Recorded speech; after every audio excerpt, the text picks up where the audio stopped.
can find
overtime more often. He used to come home on time most days shortly after 5:30 in the evening. But 3 times a week, he started working overtime and came home after 11 p.m. 2 years later, I found out that he had been cheating on me. When his cell phone rang one day, I snuck a peek at the screen and saw a woman's name written on it. When I asked my husband about it, he pretended not to know. But he had a habit of grinding his teeth together when he lied. When I questioned him further, prying him for the truth, he eventually admitted that he had been cheating on me.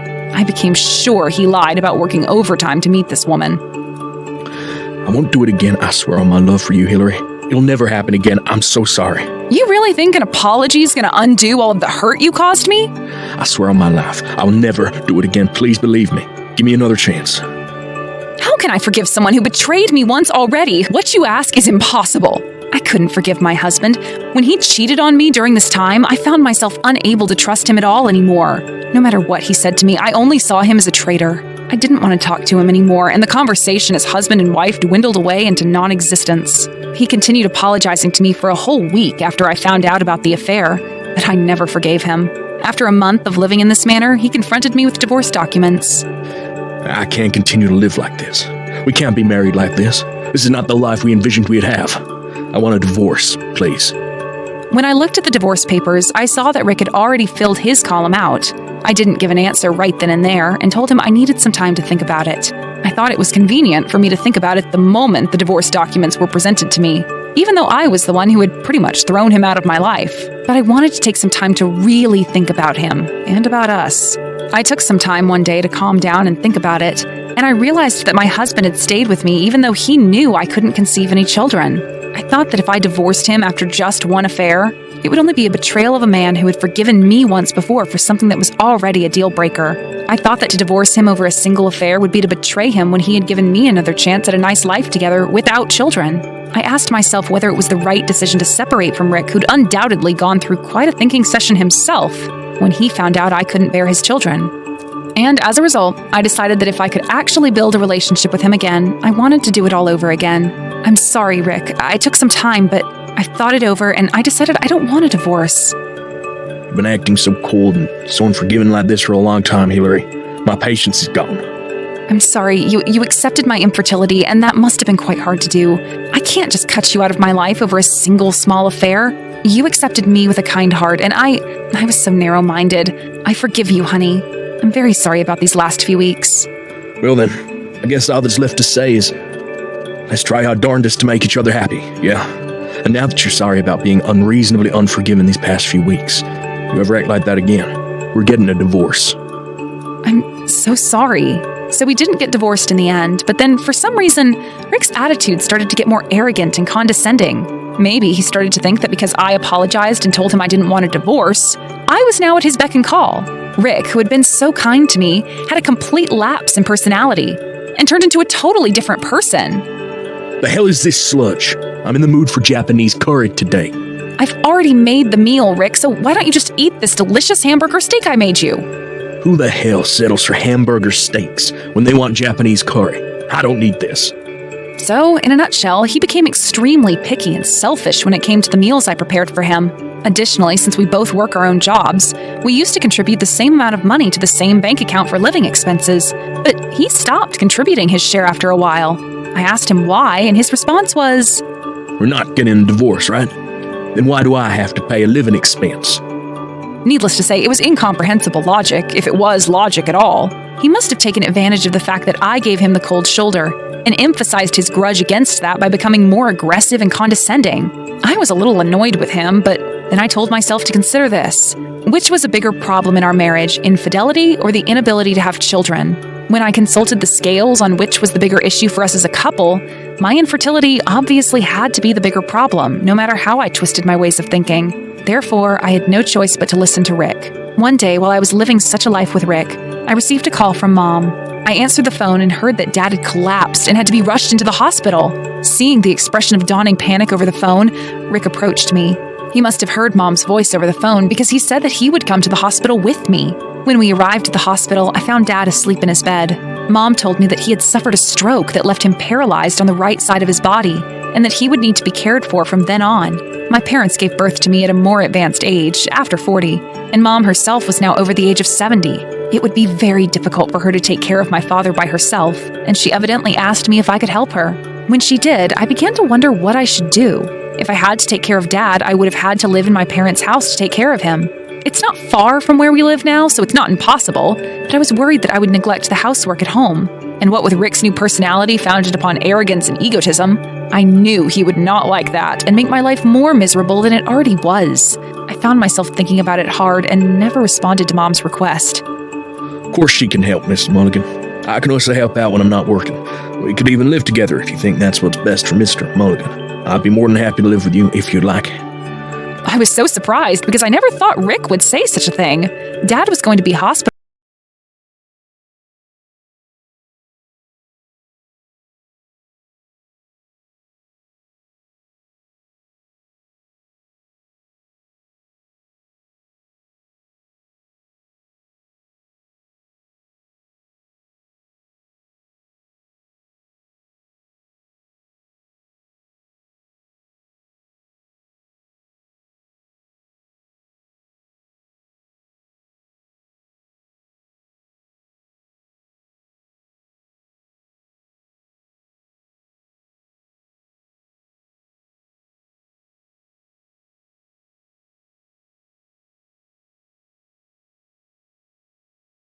Very happy to know that I was coming home again. Then Rick took the initiative to help Mom and I take care of Dad.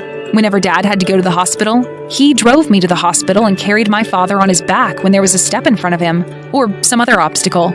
I was a little shocked because of the sudden change in Rick's attitude, but more than that, I was just so damn thrilled that he cared so much for my parents. One day, Mom called me while I was at work to tell me that Dad had gone to the hospital and was not home yet. Rick was supposed to be taking him to the hospital, but when I called him, he didn't answer the phone. I rushed to his hospital and found him sitting in his wheelchair in the waiting room. He was looking around the room anxiously, as though he was beginning to get worried about how long he was staying there. I rushed to his side, and he looked relieved once he saw my face. Thank God you came, Hillary. My boy Rick suddenly just had to disappear for some time, but before he went somewhere, he told me not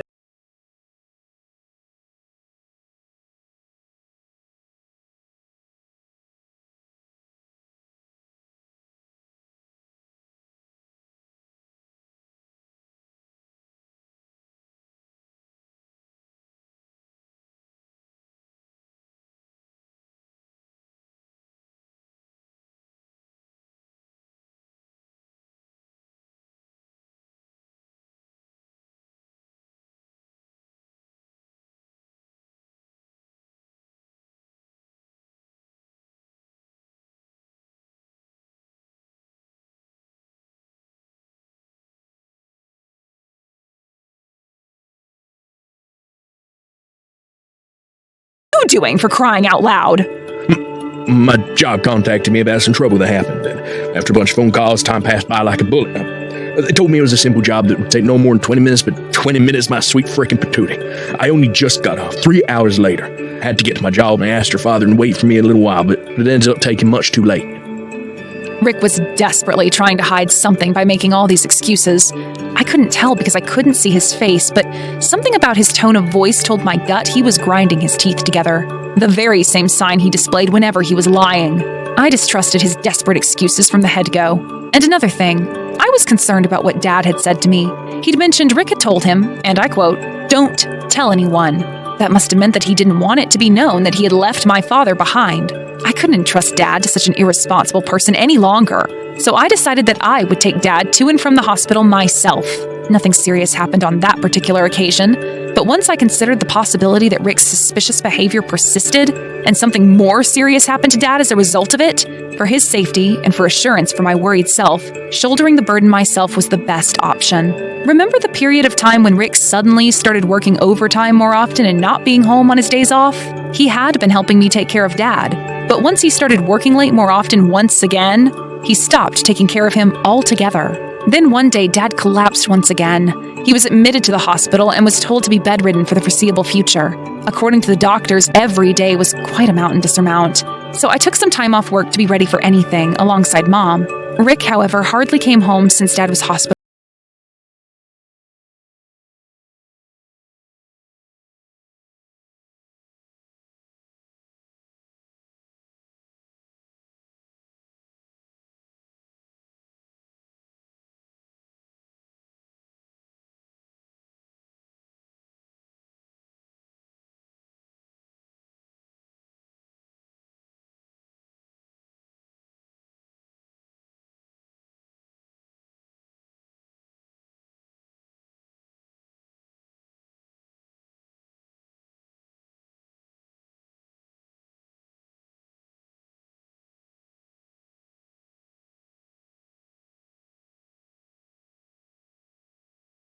I can find and divorce you. I'll get half of that juicy estate you're going to inherit, all right? I suggest you start thinking about all the arrangements. You didn't tell me this, but your father is a very wealthy man, ain't he? He was a skilled investor. And in the wake of his passing, he left behind quite a handsome estate, didn't he? He was right. Dad was a very wealthy man, and his total assets were said to be over $100 million. When I asked him how he knew that, since he never told a soul that Dad was as wealthy as he was, he said he heard me talking about it with Mom. 1 month before my father collapsed the first time, Rick and I were at my parents' house. My mother had cooked too big a meal and wanted us to come over and take the leftovers off her hands. When I went to the kitchen to help her, she asked me some advice about Dad's inheritance. She didn't seem to know how to manage my father's estate, which was seemingly way too huge for her to manage alone. She had seen the news on TV about disputes over inheritance.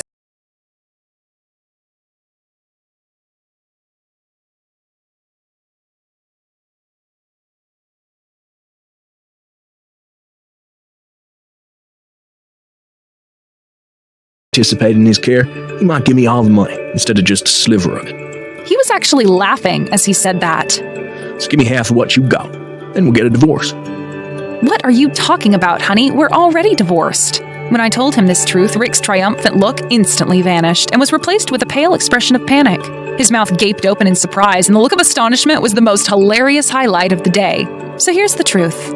I had hired a detective agency to investigate Rick's behavior at the same time I became suspicious of his behavior for the second time. He already had a history of cheating on me, and the signs were all too obvious. Getting home late, cold and condescending attitude towards me, and complete negligence of Dad, whom he was caring for so attentively up until his frequent hours overtime started up again. I naturally suspected he was cheating on me again. It seems that a woman's intuition is oftentimes right during times like these. When he had cheated on me before, he had stopped coming home from work and disappeared on holidays. So there was no doubt in my mind that he was doing the exact same thing this time. And she must have been pretty important to Rick because he was willing to abandon Dad alone and confused for hours on end if it meant he could see this woman during that time. I told him that as I served him with photocopies of the divorce documents. I simultaneously showed him the photographic evidence I got from the detective agency. I had already filed the divorce papers a week before Dad passed away, Rick. It's not right to file for divorce when the intentions are not mutual. But you just said you wanted a divorce, and lest we forget, you've already confronted me with divorce documents when we hit a bump in our relationship. Your space was completely filled out, and you never confiscated it. So it was still valid should I submit them to City Hall. And they were, by the way. I mean, I guess, but You put yourself into this mess because the kind, sincere feelings you had for me, Mom, and Dad in your heart weren't genuine. Greed and ill intentions always give away clues to expose you. And in this case, my suspicions were justified. I'll make sure I get my alimony for your affair. I told him that and left his presence. After that, my divorce with Rick was finalized, and through a lawyer, I was able to get him to pay me alimony.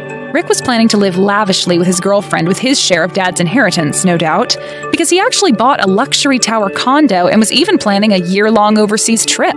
But now that his father-in-law's inheritance was no longer within his grasp, he couldn't afford to pay for the condo and decided to sell it.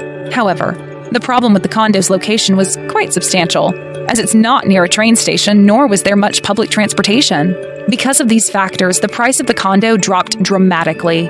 And not only is it much cheaper than when he bought it, he can't seem to sell it and get a large sum of money. And the trip overseas was canceled. It cost a lot of money to cancel the trip because all this happened just before the trip.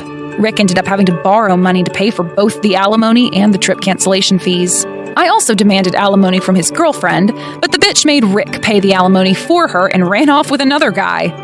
Rick got no inheritance and no debt reduction, and even his girlfriend abandoned him penniless and pathetic. I don't understand how he thought he could get the upper hand after not one, but two betrayals. Since then, Mom and I have been living together. We sold all of Dad's real estate, sold the family home, and moved into a nice condo with her. Now I spend my time faithfully with Mom, traveling, and I'm working hard at my job and enjoying my new hobbies of wood carving and racquetball. Sometimes Mom and I look at photographs of Dad in the family album, and in the future, I hope to meet someone who will embrace me with such pure and generous love as Dad did to Mom. Even now, I can sometimes feel his warm hands on my shoulders, and I can see his smile in Mom's, hopefully proud that I've become the woman he wanted me to be.